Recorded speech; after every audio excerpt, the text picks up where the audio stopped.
Today is the start of a 5-part series that I'm going to be doing to teach you everything you need to know on how to start a clothing business. I'm going to break this up into 5 parts because there is a ton of information and I have got an insane amount of notes here. So if you see me looking down occasionally, this is what I'm looking at. I want to make sure that I'm not going to miss anything for you. So I took a lot of notes that I want to cram into these videos so that you have everything you need to start your own clothing business. Okay, let's break this down into what each part is going to look like. Part 1 will be today's video, and this will be my story. This is just going to walk you through exactly how I started my clothing business and also ups and downs and just the path that I was on and what I did before my clothing business, how it kind of came about, building it up very quickly to make 7 figures, and also why I walked away. Video 2 is going to go through kind of the business side of things. So setting up your business, sales tax permits, bank accounts, credit cards, how to keep track of write-offs. I'm also going to go through domains, website, and creating a logo. I'll share with you exactly what trade markets I went to, what websites I would get my clothing from. I'm going to show you how to work with stores to get discounts and special orders. And we're also going to touch on starting your own clothing brand if that's something that interests you. Moving on to video 4, this is going to be all about marketing. This is going to include photography tips, how to work with the influencers, selling on third-party platforms, getting followers on social media, Facebook ads, all of the fun stuff to actually start selling your products. The final video in this series is going to include my entire supply list, everything you need to get your business started and exactly where I buy my items from. I'm going to share my favorite places for getting poly mailers, my favorite printer, and where I get labels, what shipping platform to use, including promotional materials in your bags. There's going to be so much information in that video. So that will be the 5-part series, and hopefully you're going to get a ton of information out of this, and it should cover basically every part of starting a clothing business. At the end of the series, I'm going to do a follow-up video if there's any questions. So throughout this series, if you have any questions, be sure and leave them in the comments below, and then I'll do a follow-up video with all of the questions. Now that we've kind of covered the basis of what the series is going to include, I just want to introduce myself. I'm Holly. I've built 2 7-figure businesses, a clothing business and a home decor business. I'm currently starting my 3rd business that I'm trying to grow to 7 figures. I started this business the end of 2023 and I was able to do 6 figures in 3 months at the end of 2023, and I'm continuing that journey this year. Today, I'm going to be sharing the story of building my 7-figure clothing business, so let's dive in. So in 2013, I was a cosmetologist and I owned my own salon. I was currently probably making $25,000 a year, just scraping by, and I was working very long hours. My daughter had just started school and I wasn't getting to see her very much. So a lot of my clients needed night times or weekends, and obviously that was the time when my daughter was home. So when I was doing those clients, I was lucky if I got home in time to tuck her into bed.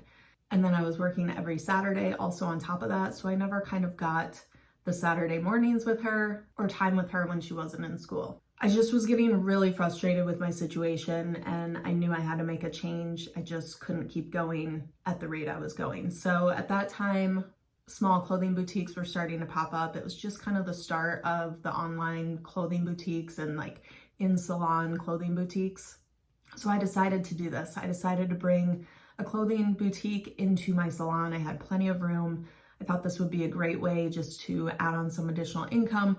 Hopefully not have to work as many late nights because the money from the clothing would hopefully make up for me taking a few extra nights off. So the clothing ended up being a huge hit, and what happened was I live in a very small town, so I ended up having people come in after a while and say, you know, who bought this shirt, because I don't want to be seen in the same shirt that they're wearing. Lots of teachers, lots of people who worked at banks, and they didn't want to show up. They didn't want to show up to the workplace in the same outfit as someone else, which was totally understandable. So I ended up starting to have a lot of excess inventory, and I started wondering how I was going to get rid of this inventory. I decided I was going to start a website knowing nothing about online selling. And this was 2013, so this was pretty early on. And I remember hiring a web developer because I wanted a very specific website. I knew exactly what I wanted. And so I hired a web developer, and while he was working on my website, I started ordering in more items. I decided to not only just sell clothing on my website, but I was going to sell bags and jewelry and a wide variety of other items. So while he was working on my site, my house was filling up with all of these items, and I was starting to get a little bit stressed because my website wasn't getting done. And long story short, my web developer ended up taking all of my money, and I never heard from him again. I did remember him mentioning at one time about an online selling platform called Very Jane. And so I looked it up, and at the time, I think they had maybe 10 deals a day on their website. This would eventually turn into Jane.com. But at the time, it was Very Jane, and I was a very early seller on their platform. So I applied to sell on their platform. I thought I would just sell my inventory, get rid of it, and kind of regroup and start something new. So I applied to sell on their platform, got accepted very quickly, uploaded my first pictures, which were not great. So the listings at that time went live at midnight, and I decided just to stay up and see if I got any sales right away. And I remember being so nervous because I had all of this inventory in my house, and I had no idea how I was going to get rid of it all. I probably had around $5,000 worth of inventory at that time. And at that time for us, $5,000 was a lot of money. I mean, it was a lot of money. And so I remember just being very worried about what I was going to do if this didn't work out. So I stayed up, and the listing went live, and within minutes, I was getting sales. And within an hour, I had completely sold out of my first item. My first item was this camera bag, and as you can see, the photography was not great. And at that time, it didn't really matter because there wasn't that many sellers, there wasn't that many people competing, and so you could get by with a lot lower quality photography at that time than you can today. Clearly, because my photography was not great. So my camera bag sold out in an hour, and I profited $2,000 off of those camera bags. I had a very, very high margin on these.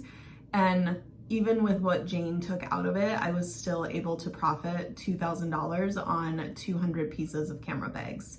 And I remember just jumping around my house, like being so happy, thinking I was rich. I mean, $2,000 was what I made in, at that point, maybe 2 to 3 weeks of work at my salon.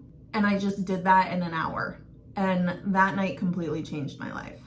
So fast forward, we became one of the top sellers on Jane.com at that time. We sold some t-shirts that would sell 20,000 shirts in a 3-day period.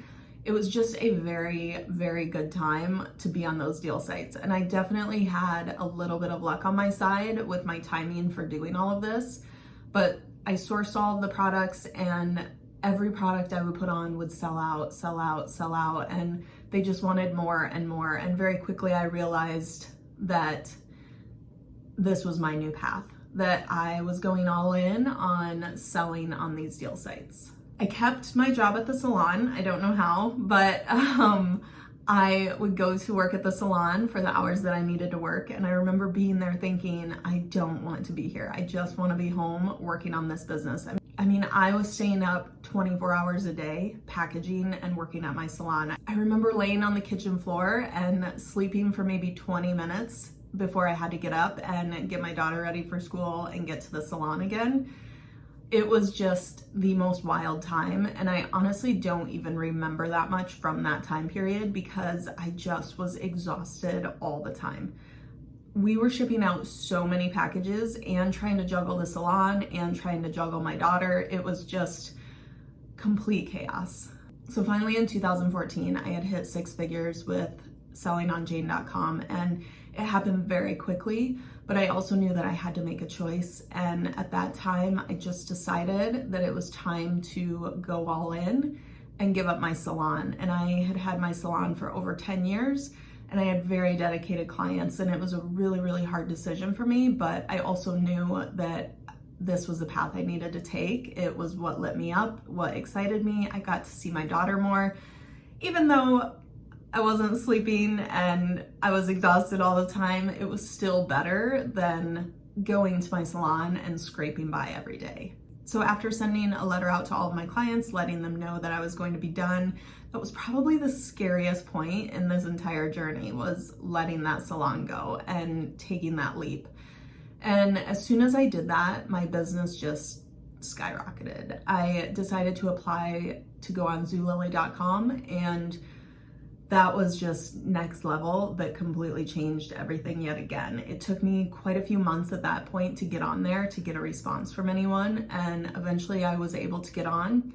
And from the very first event, it just went crazy. The customers absolutely loved our products, and we were shipping out as fast as we could and as much as we could every single day. They just wanted more and more and more.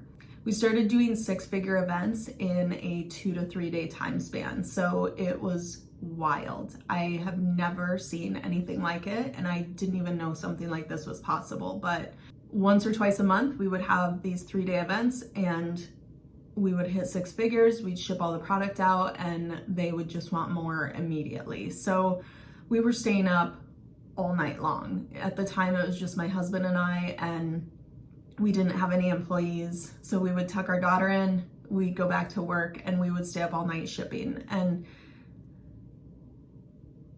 it was so exciting because we had so much money coming in, and it was also just so exhausting and just probably the worst decision that I made.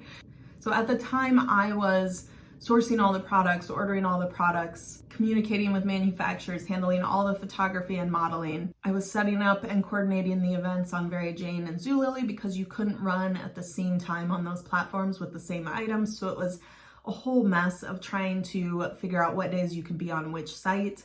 We were receiving shipments, shipping orders out, packaging clothing in bags. I mean, it was just constant and nonstop. I remember my daughter just playing on our shelving in our warehouse because we would set her up kind of a bed and play area on one of the shelving units in our warehouse, and that is where she would play all day. And thank goodness she's such a easy kid, because we wouldn't have survived that without her being on board and being so good about hanging out in a warehouse all day.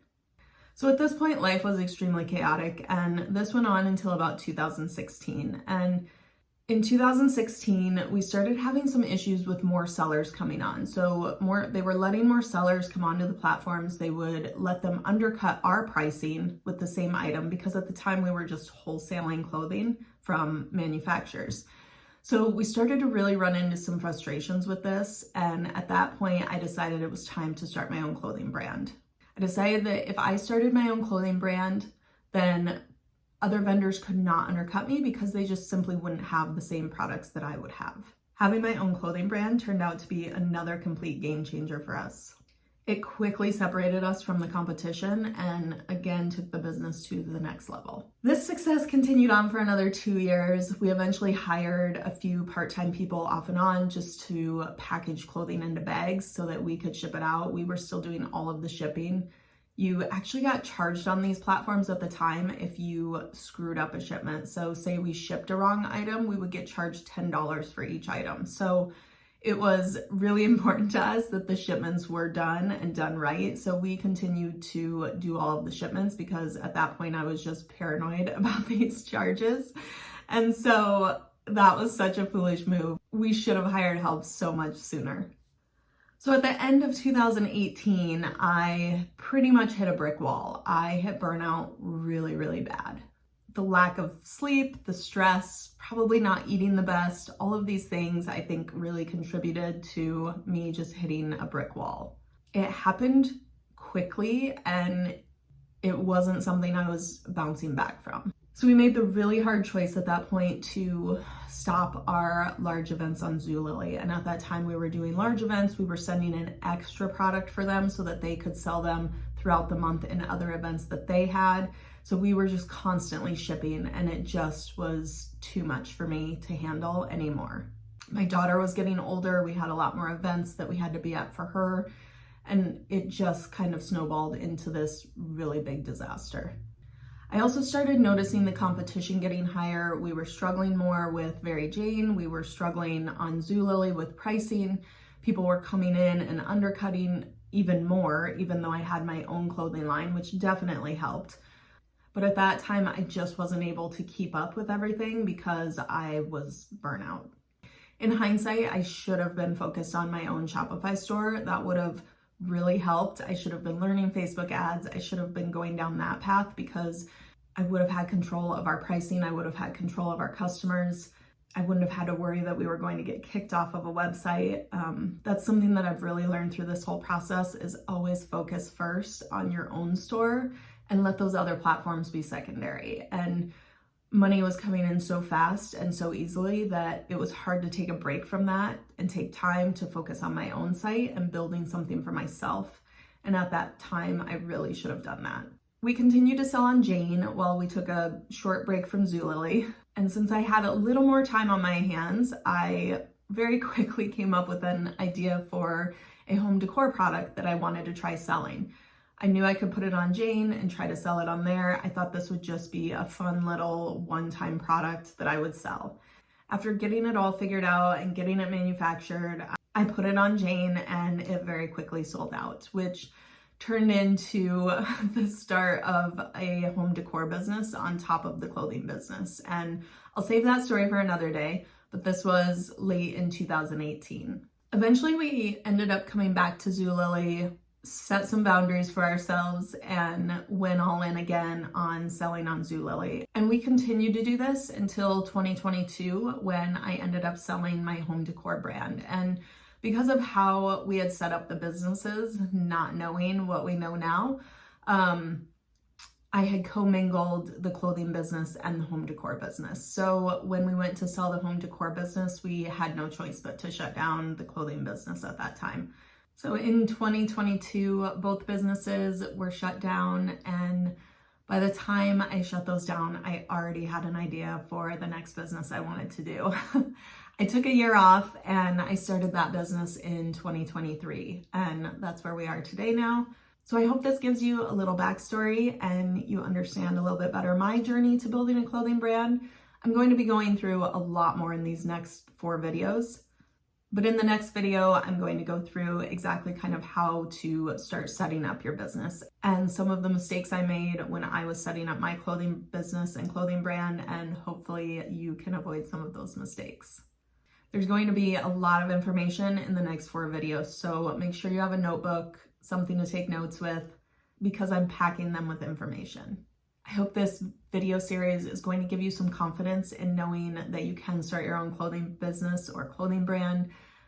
And again, if you have any questions along the way, leave them below in the comments and I'll be sure and follow up and answer those. Thanks for following along.